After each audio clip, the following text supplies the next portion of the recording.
Hi, this is Jasna. Cabin crew interview ആർക്കൊക്കെ attend ചെയ്യാം, അതിൻ്റെ ക്രൈറ്റീരിയ എന്താണ്?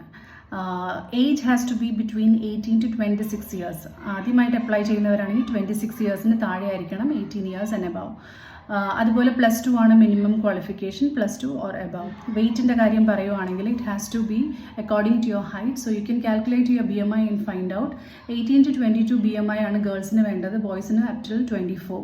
അതുപോലെ ഹൈറ്റിൻ്റെ കാര്യമാണെങ്കിൽ ഗേൾസിന് 156 സെൻറ്റിമീറ്റർ ആൻഡ് ബോയ്സിന് 163. Again height can differ according to the airlines. You can cross verify in the website. പിന്നെ അതുപോലെ തന്നെ സ്കിന്നിൻ്റെ കാര്യം പറയുവാണെങ്കിൽ it has to be clear without any marks, pigmentation or any cut marks, burn marks in your visible area, അതായത് face, neck, hands, legs. ഞാൻ clear skin എന്നാണ് പറയുന്നത്, ഫെയർ അല്ല. യു ക്യാൻ ചിലർക്കൊരു തെറ്റിദ്ധാരണയുണ്ട് ഡാർക്ക് സ്കിൻ ആയിട്ടുള്ള ആൾക്കാർക്ക് ക്യാബിൻ ക്രൂ ആകാൻ പറ്റില്ല എന്ന്.